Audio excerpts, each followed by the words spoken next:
Well, thanks for joining me again for the Author Stories podcast, where I bring you the story behind the stories and the storytellers. Today, I have a familiar guest for Author Stories. Michael Bunker is no stranger to the show. He's a friend of everything we do here, and we're glad to have him back on.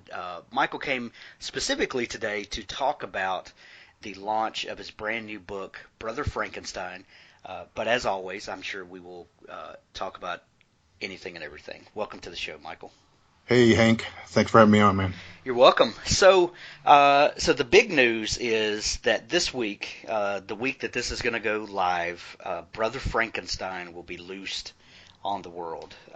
This is your first solo major release in about a year, isn't it? Exactly a year. It was the 29th of April of last year when I released Pennsylvania Omnibus. Now, you've had not that you've been resting on your laurels in that time, you've had a lot of stuff going on. But Brother Frankenstein came out of, did it kind of come out of a joke? Where did the concept for this come from? Yeah, it really actually started as a joke. And you know, most people may not know this, but Pennsylvania kind of started as a joke, too. Right. You know? And not really a joke. It was kind of just an illustration of some of the things that I'd been talking about with people about how crazy, because people will get really thrown by my lifestyle that I live off grid, and yet I'm still writing sci-fi books that are considered sci-fi.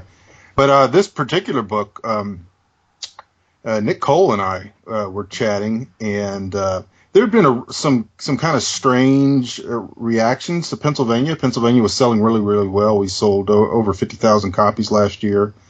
And in many cases, you know, I got an agent because of that, and was talking with Nick and talking with the agent, and agent had fielded some calls from people about Pennsylvania, and there seemed to be this kind of reticence because it was a kind of a new genre. People hadn't really heard of Amish sci-fi. And their thinking was, well, what if there's only 50,000 people out there that would ever buy it? You know what? Right. And they're so scared to do anything other than what's already hot, what people are already buying. So to do something that's kind of new and exciting, they're just really, really scared about it. And so we had pitched the book to an editor at one of the big publishing houses. And they were very intrigued by the concept. This is Pennsylvania, but just couldn't pull the trigger on it. There was like too many hindrances in their mind about why people might not want to go after something that's Amish sci-fi.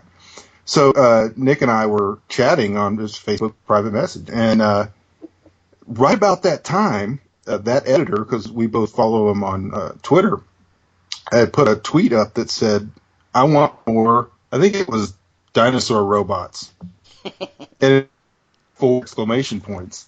And it was very much an emphasis on this thing, that what we want is something that everybody complains that all the movies that are coming out, everything is like a rehash. It's just more the same. Yeah. And so there's like these keywords for the geeks, It's like, what if we put Batman and Superman together?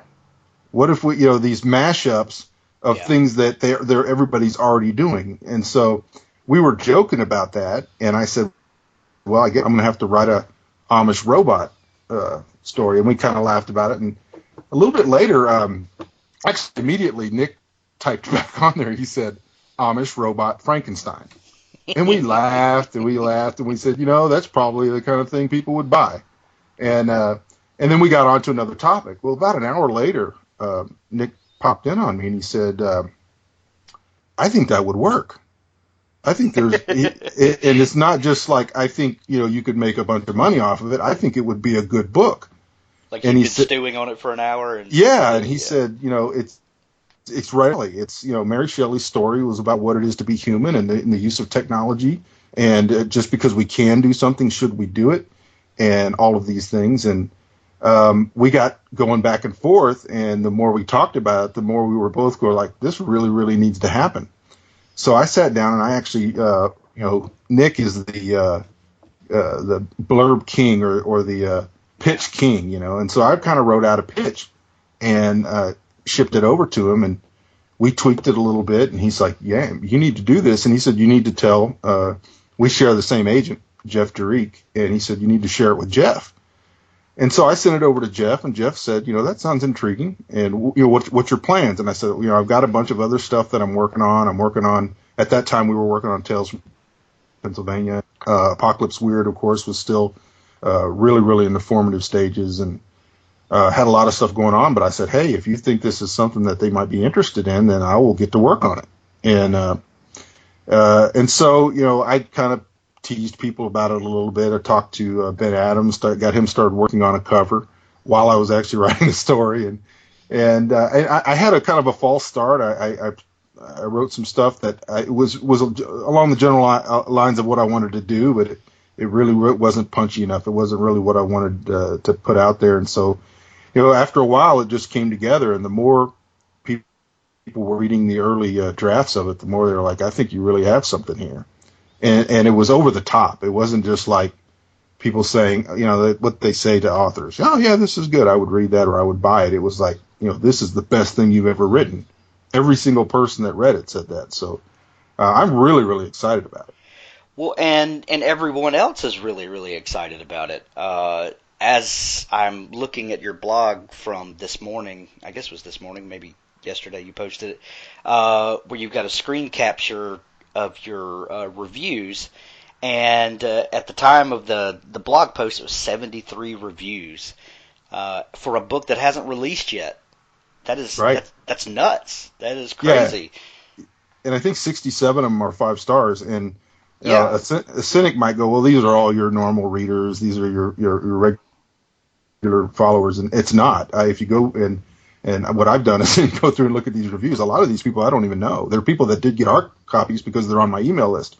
But a lot of them say in there, this was my first one. I got a copy of this, and the reviews are really over the top. I had a really good friend message me this morning, and he said, "Are you reading these reviews?"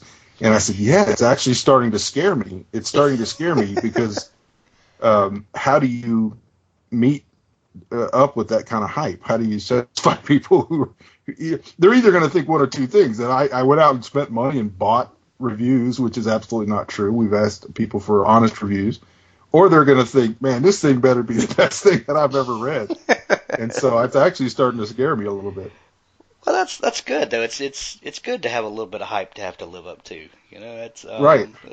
That's a great problem to have.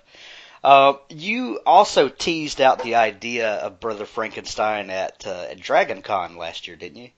I did, and that was really kind of when I had first started writing it. Yeah. And I was on a world building panel, and there were some pretty big luminaries on there. Nobody knew who I was. I was sitting next to Jim Butcher, and a few seats down from him was Mayberry, Jonathan Mayberry. Right.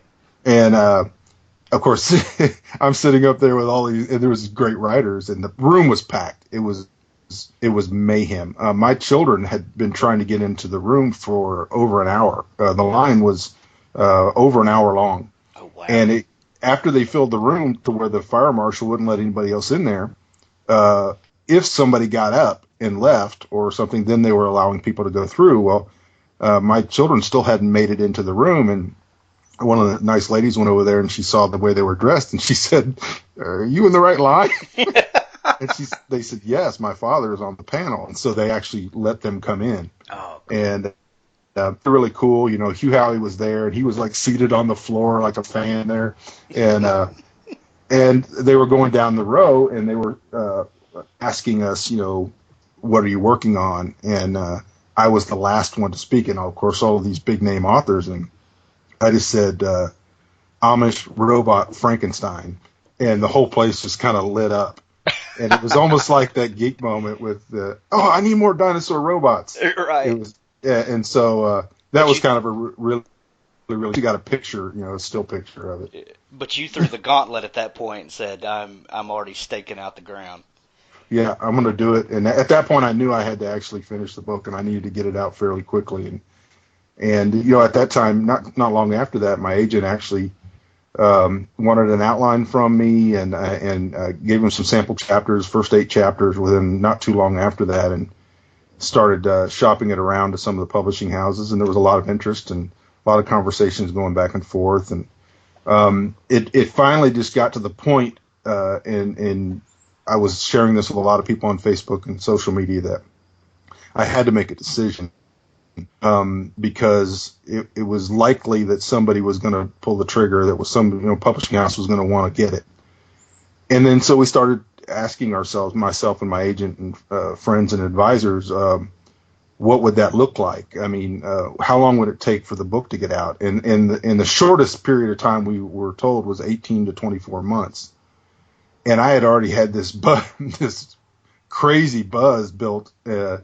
People were talking about it. People were asking me about it. People were wanting art copies, and already had the released what the cover was going to look like. And my agent emailed me, and one day, and I was getting to the point where I couldn't sleep, because I was thinking, this is going to happen. Somebody's going to make an offer on the book, and now I'm going to have to go tell all my readers, hey, thanks for all the help, but this is going to be like, maybe a year and a half, 2 years before it comes out. Right.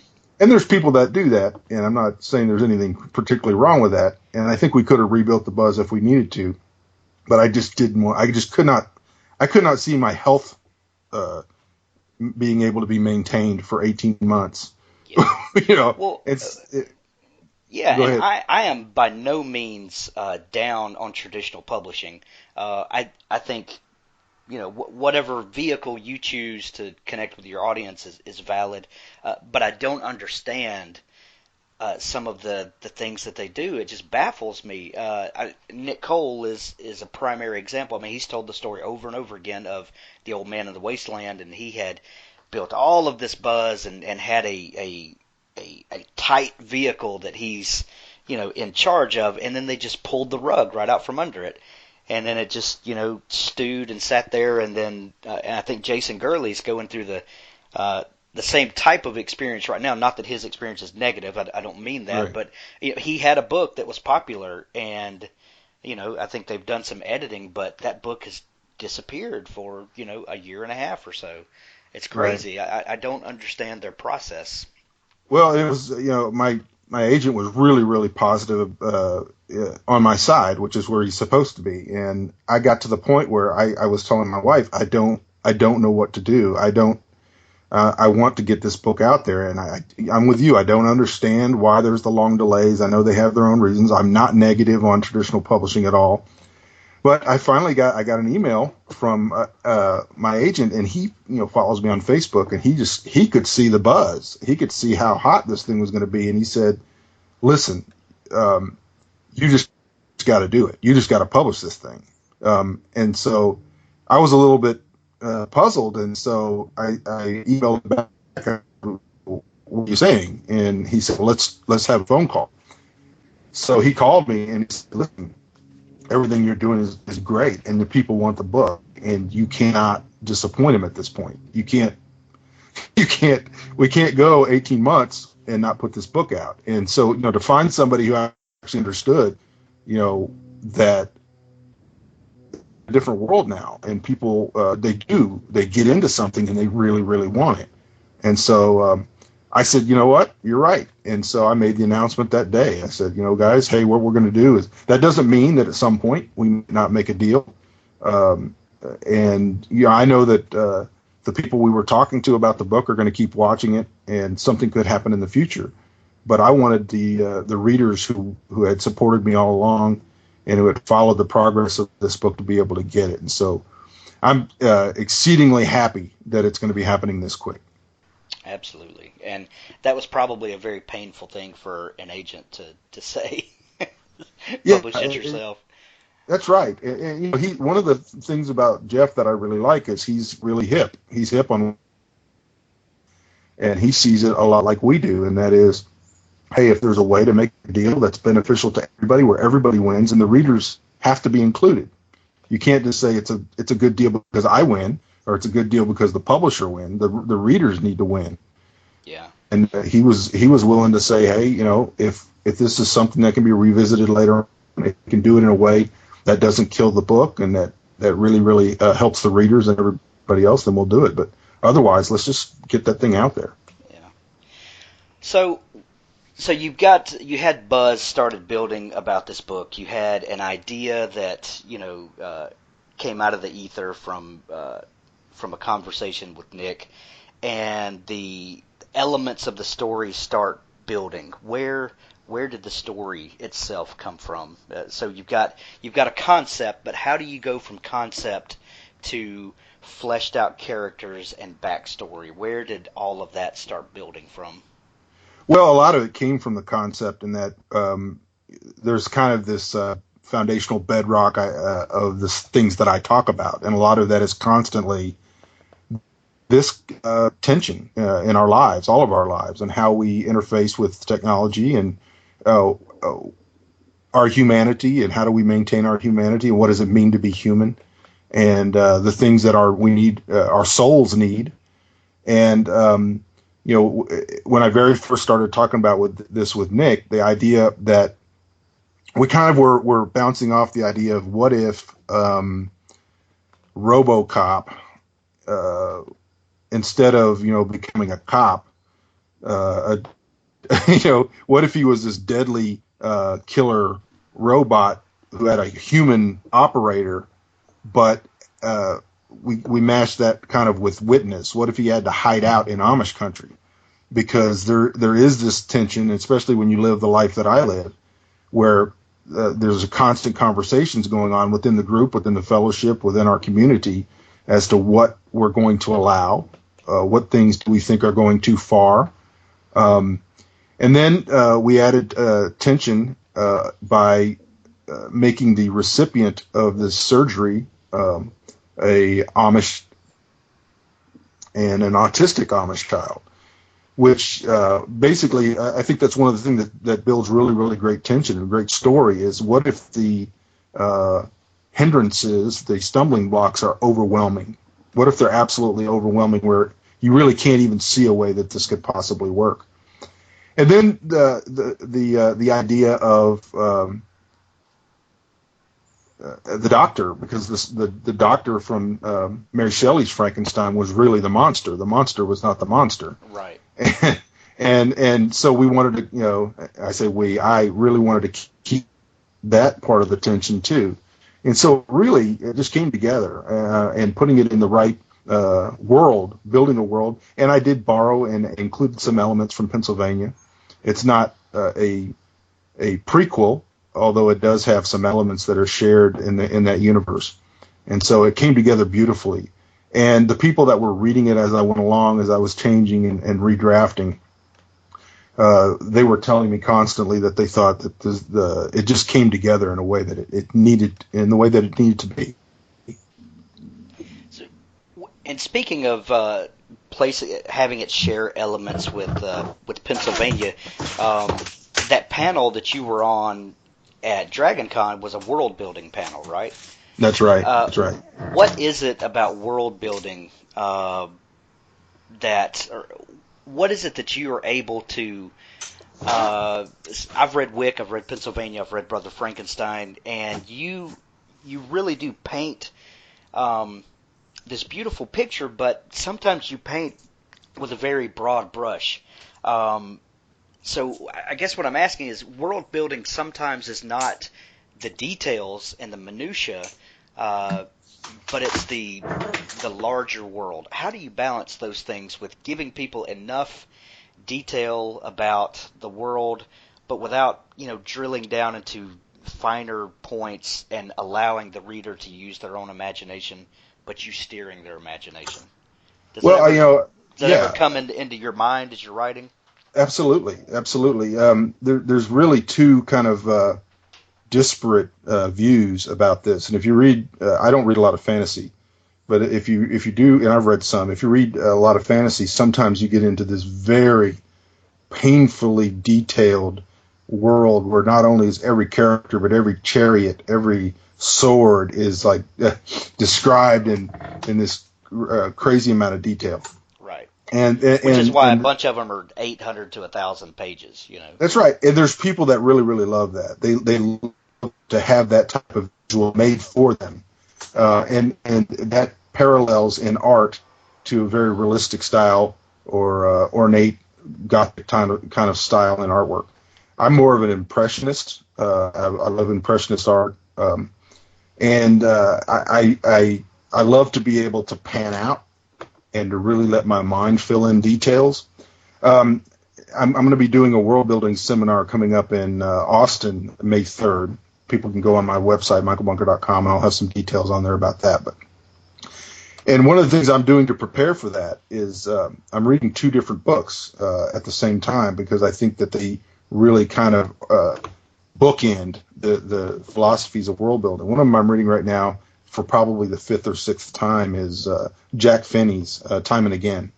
Time travel book, probably one of the best books ever written. It's just fantastic. And it is so detailed that if you go and read the reviews, even though it's a classic, a lot of people don't like it because it goes into great detail. Like when a wagon goes by, it explains the wheels and the color of the light and all of these things.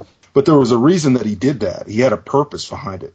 And that is the overall philosophy of Finney-esque time travel is that in order to travel, you have to be able to divorce yourself from your own time, and you have to be immersed in the time that you want to travel to. And so in the book, main character, Cy Morley, in order to travel from the 70s back to 1882, he has to sever all of the threads that connect him to his own time. And so this involves thinking about details and what clothing looks like and the thing that he's wearing and being in an environment that's completely appropriate to that time. And so in order to, the great metaphor of the book is that to really get into that book, you actually time travel in your mind. The more detail, as you become absorbed in the details of that world, you actually travel there. And I wrote this in a review that I put up on Amazon. The people that are saying they didn't like the book because of the detail, they didn't get it. Right. They didn't get the whole point of the book is that that's what he's doing with you.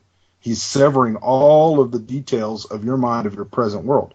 Well, the other extreme of that, and I would put a lot of people in there, I think Hugh Howey does it well. I think Nick Cole's fantastic at it, is that you create a world that could exist, that is a fantastic world, but you lay out these very big brushstrokes, these big, like, for example, in Pennsylvania, there's the Shelf. Yeah. There's the actual Amish zone with its huge high walls, and you lay out this world with these big elements in it. And then as your characters experience the world, other details kind of come out. They're dribbled out. And what I found is that readers are more than happy to fill in the blanks. And so I almost never, unless it's necessary for the story, identify the race of my characters. Right. Their sex is only identified probably by their name usually, unless it's necessary. Like I said, if it's something that's necessary to the story, almost never describe what they're wearing unless it's something that's absolutely necessary to the story. The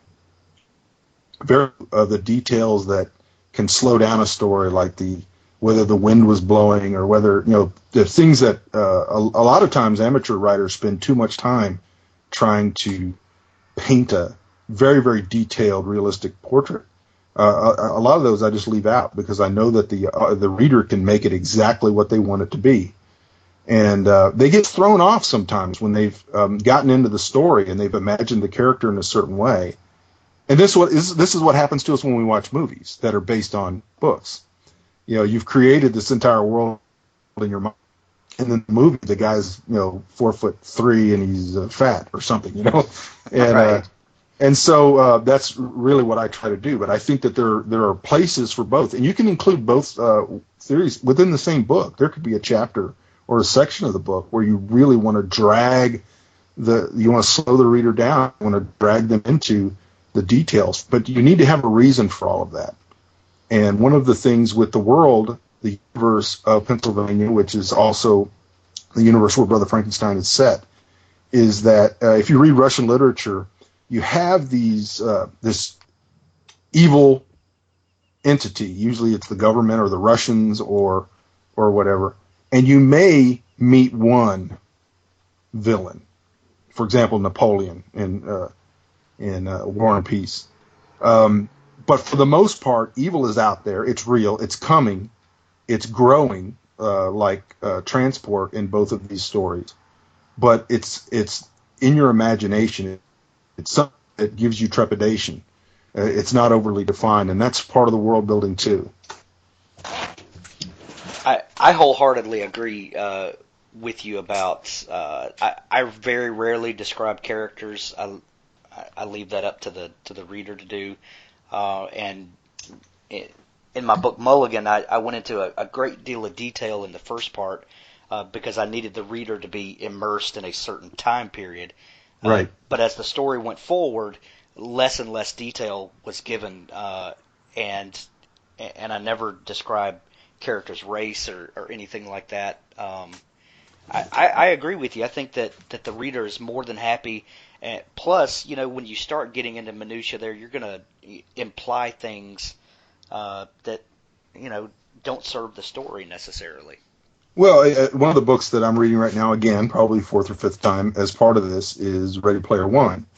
Ready Player One. Fantastic book. It is, and it's exactly what we're talking about. There are these large set pieces. You have the stacks. You have the actual elements of how they get into the OA program system. You have the games. And yet, if you actually look at the whole book and you pull back, very little of most of the action takes place in game, first of all. And that action takes place in a very, very limited way. So it's playing a game. And so you're learning the things you need to learn about that game. But as far as if you panned back, everything else is dark. Everything else is most of the book is a guy sitting there with a headset on. Right, and it's the perfect what I'm talking about. It's a perfect, and it is such an awesome, expansive world, even though none of it's defined. Very, very little of it is defined. That the reader can take it anywhere. Their minds can actually fill in. When he's on the planet where the schools are, and you have some description about, and he purposely, all the schools look the same. They might have a different environment, but they're all built from the same. Your mind then can fill in all the blanks between all of these different schools that cover a whole planet, because the area between the schools is different. It's just not defined for you, except for when he actually goes to find the copper key. Well, and so this is go ahead. No, go ahead. I'm sorry. No, and this is exactly what I'm talking about. I think this is a way where you are partnering. As you're writing, you're partnering with the reader to create a more vibrant world than you could do on your own. That's absolutely right. And the shared palette that he's using is the experience that a lot of us that were adolescents and teenagers in the 70s and 80s, we all understand what he's talking about. And so he's able to not spell it out in the book because we all were there and we kind of understand what a lot of these references are and things like that. And anyway, that's a great example of world building. Yeah. And so I think if right now I read a couple of chapters in Time and Again, then I read a couple of chapters in Ready Player One, and it helps me. I already know what I want to do, but it helps me describe it to other people. To lay out to other authors. This is the way that everything you do has to be deliberate and it has to be intent, which is kind of my philosophy of life about how we interface with technology that comes out in Brother Frankenstein. Excellent.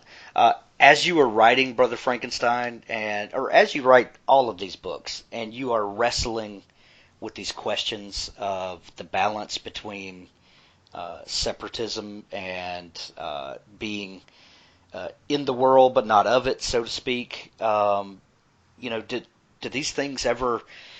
Does it ever bother you that I'm immersing myself more and more into this world at the same time that I'm pulling back? Does the struggle ever get deeper? It's always there, that conflict, and it's not just there for me. It's there with everybody, even people that aren't conscious about it. Yeah. Because the new technology is coming out, and that technology is going to be something, whether it's a chip in your hand or your forehead, or it's going to be this new kind of immersive game technology, or putting a chip on your washing machine and you touch it and they deliver Tide within 24 hours. Right. All of these things are happening to you, and they're happening every day, and every one of us is making a decision. how far are we going to go with this? Right. And we don't all do all of it. None of us do all of it. Some things we say, no, I'm not doing that. And that is the real encapsulation of the Amish life. We draw lines in different places, but we all draw them, and we all are making decisions every day about how far we're going to go.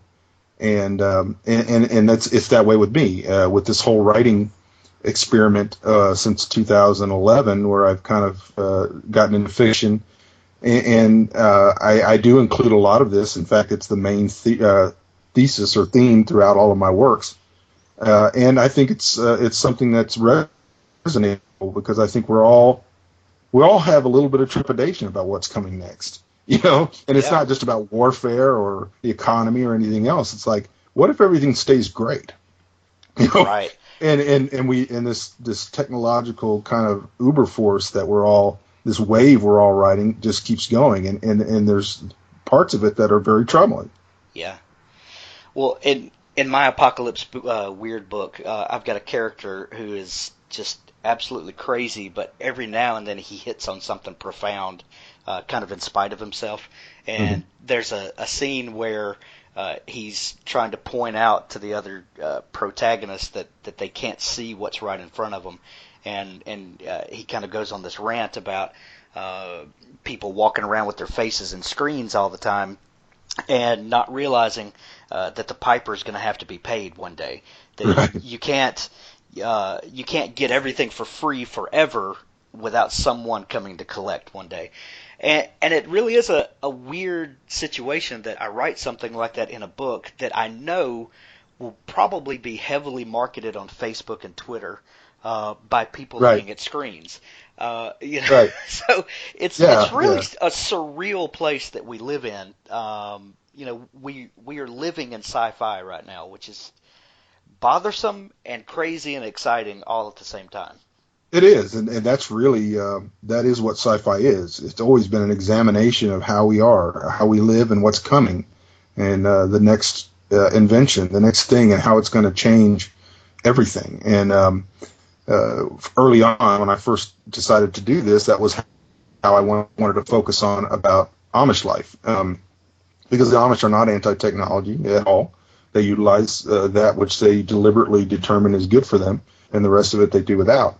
And there's great benefits to that. But if all of us were more deliberate at whatever level in how we consider and think about what we adopt, I think we'd all be better off. And that's really what the great lesson of science fiction has been since the very beginning, is somebody paints a picture, whether it's H.G. Wells or someone else, and says, hey, this is the way things could be. If we stay on the path we're on, and we decide if that's where we want to go or not. It's interesting times, for sure. And the crazy thing when you look at the most popular science fiction is usually our vision of the future doesn't turn out well, which is kind of weird because we're all, assuming that technology every day is making our life better. But, the most popular sci-fi is usually dystopian and end of the world kind of, Big Brother takes over kind of stuff.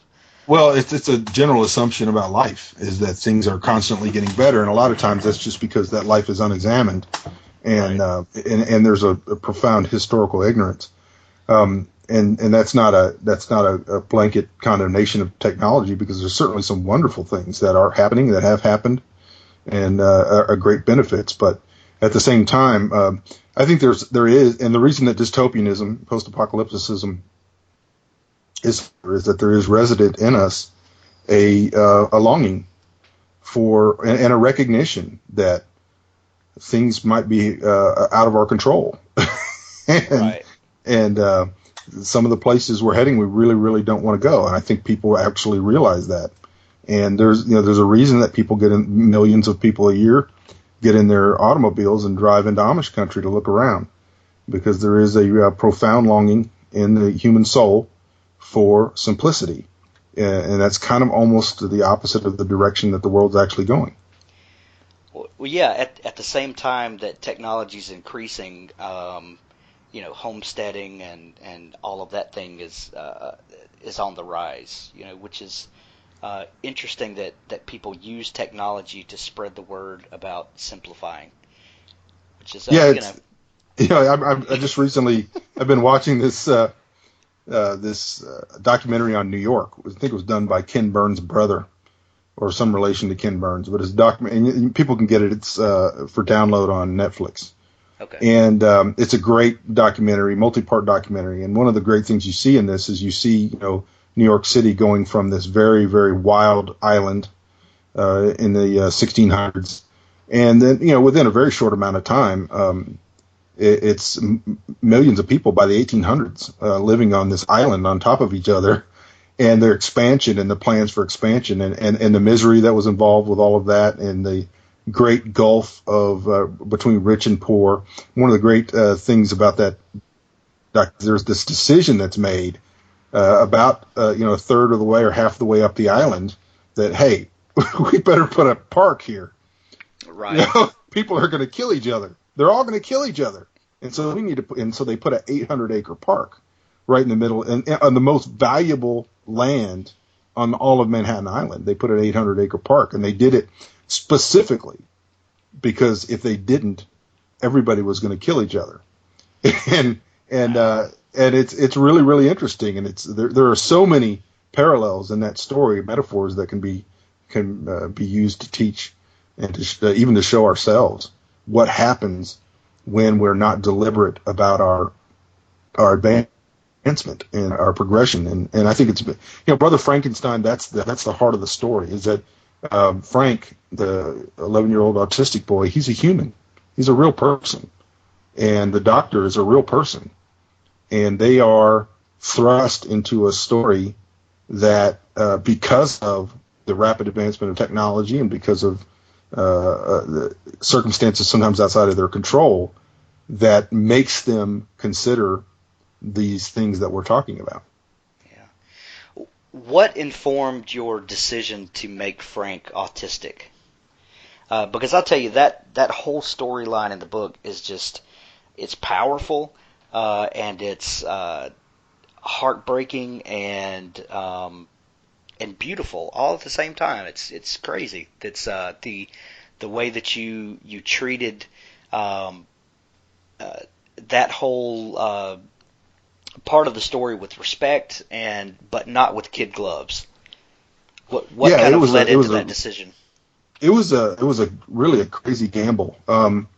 I wanted to include some difficulties for the character that would make the reality of his heart and mind being placed into the most dangerous defense weapon ever created, that it would make that extremely problematic to the point where at that moment in the book you're thinking, this is the craziest thing anyone could have ever done. It'd be like giving the nuke to an autistic child. And at the same time, I wanted to deal with that subject because it is so pronounced a subject in our kind of cultural zeitgeist right now. Kind of the understanding that autism is expanding. There's more and more people being born with autism, and to me, it was like, how do you get to the core of our humanity if there are not some really, really insurmountable obstacles that we have to look at and we have to examine? And so at the time, one of the first things I did was talk to Bob Crossley, author who was also writing in the Apocalypse Weird World, a great guy. And he has two sons who were teenagers with autism and had gone through a lot of these things. And I told him from day one, I said, I'm going to need you. I want to research it. I don't know anything about it. And I'm really in a dangerous place here because it'd be very easy to mess this up. Right. To offend a lot of people or to just get it wrong. And I don't want to get it wrong. And so I had a couple of other people with experience with autistic children, but Bob really was with me every day. Nothing that I wrote, even paragraphs at a time, I sent them to Bob and I said, okay, what do I need to know? What do I need to read? He sent me links to books, online articles, entire research materials. and said, okay, you need to read this, you need to study this, and then after I wrote it, I would send it to him, and he'd say, okay, this wouldn't happen, or this, maybe do it this way, and he was with me, holding my hand the whole way. Wow. What an incredible resource. Yeah, yeah. And it's one of the elements of the new indie kind of spirit that so many of us to work together and to help one another to make something better. And I owe him all the thanks in the world, but it's just really, really a representation of the where we are with the indie revolution right now. Yeah.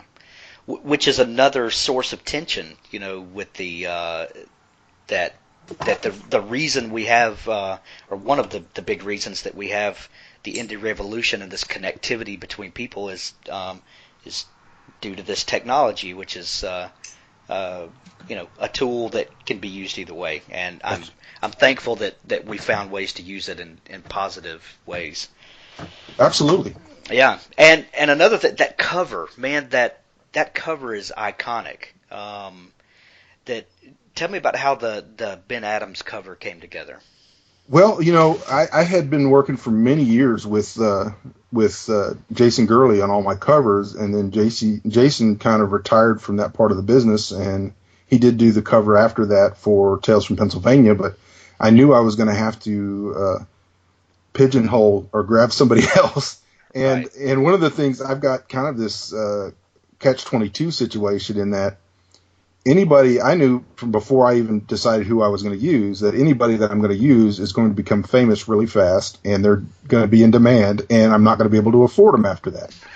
Right. And it's a fact, and I knew that going forward. And I had worked with Ben Adams. He did a lot of he did all the interior artwork for Pennsylvania.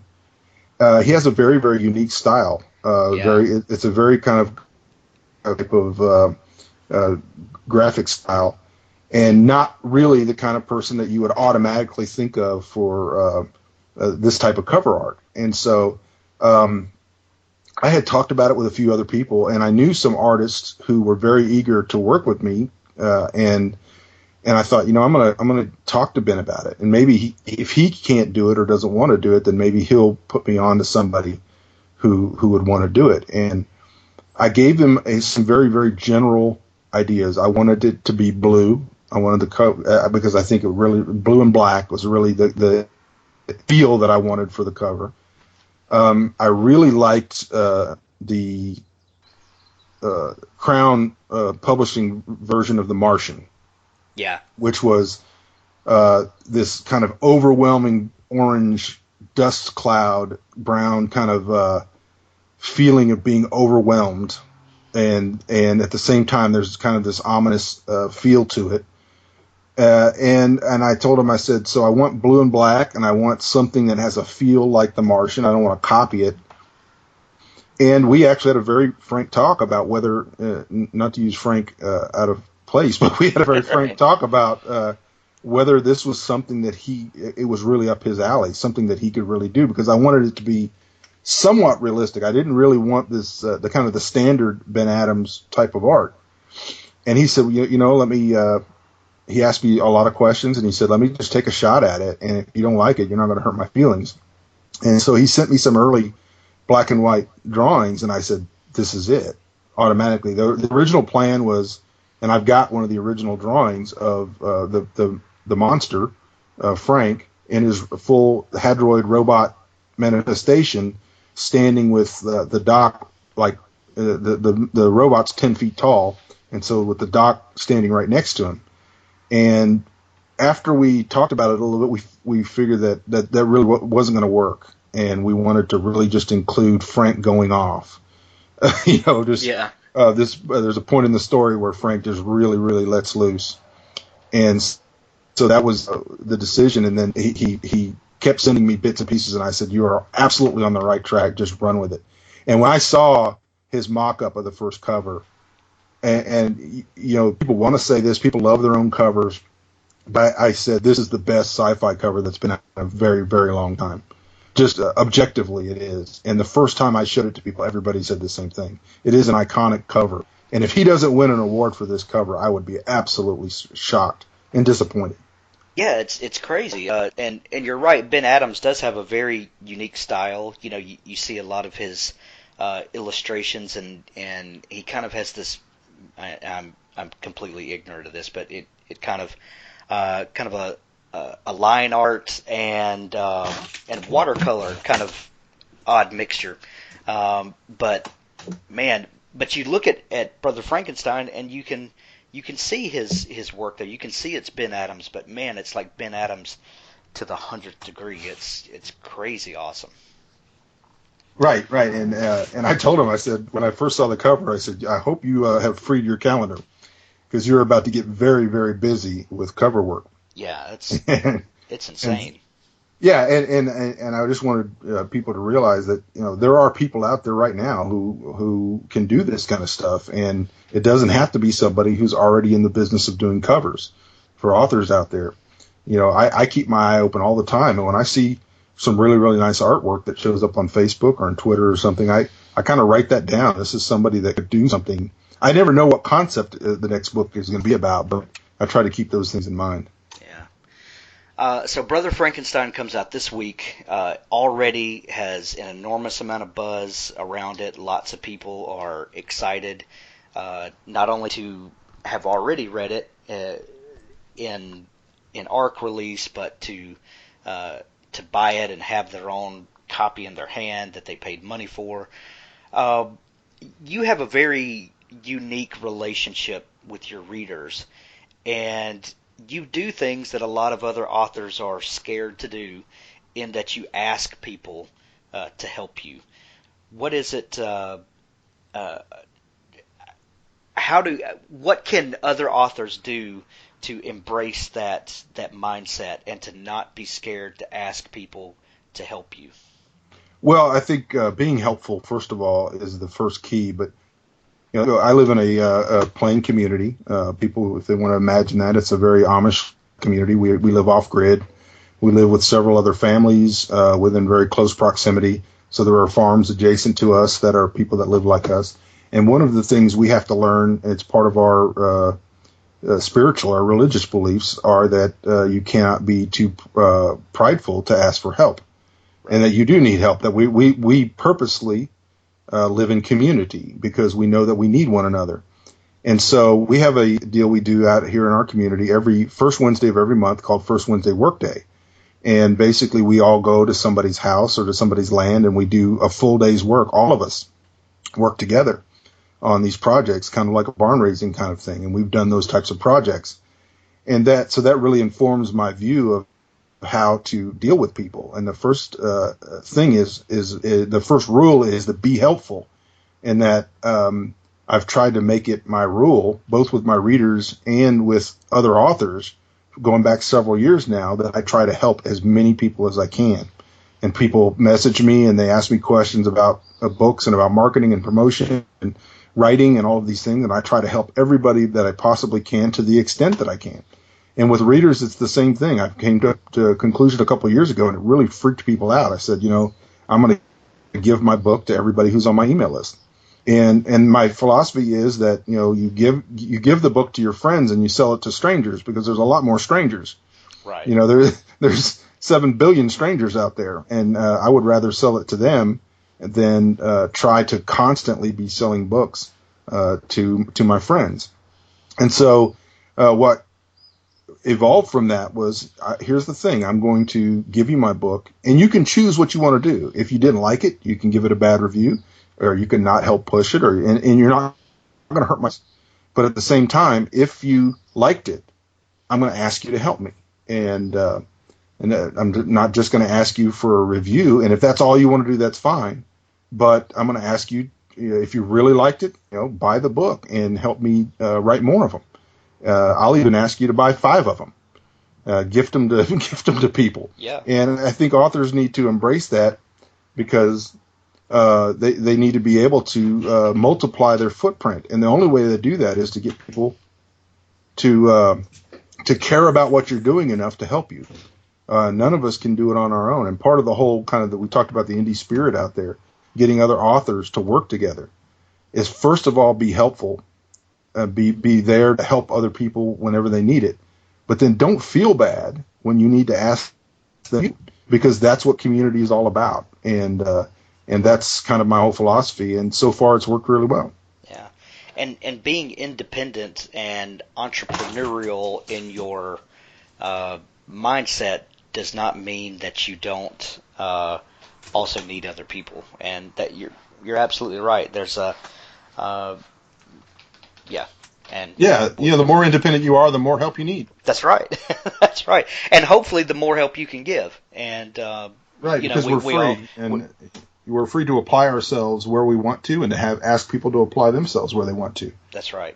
So it's fun. And recognize each other's strengths and weaknesses, and step in where we can. That's right. What's up next, Michael? I know Brother Frankenstein is. I know this week is going to be a huge weight lifted off your shoulders, that you've kind of carried this thing to the kind of like a woman carrying a baby until birth, and then Right. So to speak. But what's on your radar next after getting Frank into the world? Well, as always, I'm working with all of the Apocalypse Weird folks on getting those books out and trying to build that world. But I've got 2 projects I'm working on right now. Actually, more than that, but 2 main projects I'm focusing on. Both of those are rewrites. I'm rewriting a novella that I wrote called Futurity. I'm expanding it, changing it completely, and expanding it into a full novel. And I am also working on rewriting and expanding my nonfiction book, Surviving Off Grid, which I hope to have out this year. And I'm starting on part 1 of Oklahoma, which is going to be the series that follows Pennsylvania. And so hopefully this summer I'll have part 1 of Oklahoma out as well. So I've got a lot on my plate, and I'm having fun with it. Awesome. Are you planning on releasing Oklahoma as a series like you did Pennsylvania, and then collect it together? Yeah, I think that's what people expect, and I think they really, really want it that way because of they're going to get it a year earlier. And so, and they'll be able to get to follow the whole thing as it goes, and it'll be fun. And I really enjoy the feedback, and it helps me continue on with that story. So hopefully I'll have that out this summer. And then I've got other series that I've got going. I've got Texocalypse, and I've got Last Pilgrims. People are waiting for the second one of that for 4 years now. So I've got a lot to do. Awesome. Michael, thank you as always for coming on the show. Thank you for what you do for indie publishing and for this community of writers. From the bottom of my heart, I just want you to know that I appreciate you, and I thank you for the impact that you've had. And thanks for coming on the show. All right, you're welcome, and I appreciate you too, man.